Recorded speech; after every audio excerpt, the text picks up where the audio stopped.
على رجليا، ودي حاجه ما حصلتش بقالها يمكن سنتين. على فكره الاستاذ حازم رئيس القسم الثقافي فكر انه ينزل بكراسي في كل دول على اساس يحصل عمليه استراحه ونطلع. احنا بقى لا انا عايزه بس اقول حاجه،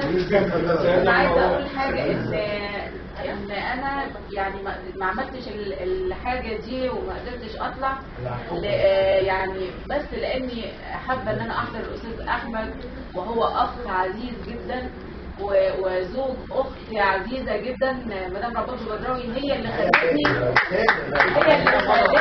استاذه رباب البدراوي اختي وصديقتي، هي اللي خلت رجليا قدرت تطلع الاربع ادوار لما عرفت انها موجوده. يعني عشان بقى اختصارا للوقت، لكن انا عايزه يعني افضل اتكلم كام 30 سنه ولا اكتر.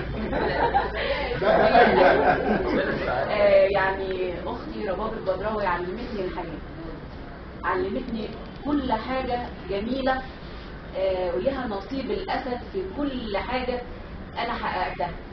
يعني لما خدت الام المثاليه على مصر كانت رباب البدراوي وراها، لان هي علمتني ازاي احافظ على بيتي، ازاي احب اولادي، ازاي اتعامل مع زوجي.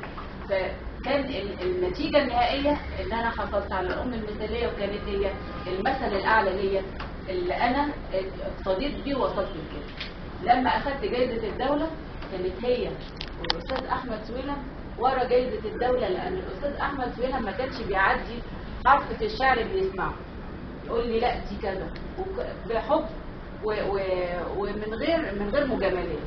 اجمل حاجه يعني اعتقد ان هي ممكن تفيد الانسان ان ما يبقاش فيه مجاملات، ان ما دام حاجه وحشه يتقال انها وحشه بس من غير حرب.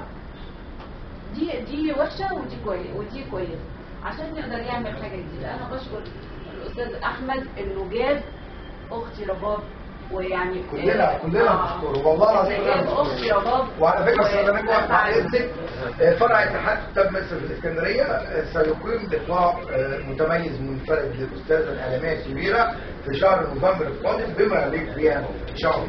بس هي توافق يعني برضه عشان محافظه على الوقت، انا هقول القصيده بعنوان حكايه فانوس غلبان. فرحانة بتتنطط بفانوسها الغلبان، باب قلبه المكسور بيوسع بالنور، الخارج من شمعايا يدوب مهما تشد ما تحصل أصغر صوابعها. فرحانة وشايلاه طول الغنيوة بكف خواف، اهتعمل في عيون الحساد، شايلين فوانسهم بتلعلط بتغني وترقص وتزقطط، وتمنوا فانوسها اللي مش قادرة تفرط فيه، وبيسألوا ليه عشقاه من بين الفوانيس.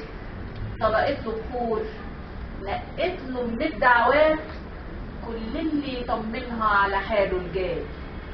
ضلت على الشمعة المزروعة ونبتت جواه، ساعة ما طفت له النور لقيتها فايته معاه حفن الدمعات بترجرج بابه المكسور. وأقدم الآن كما اتفقنا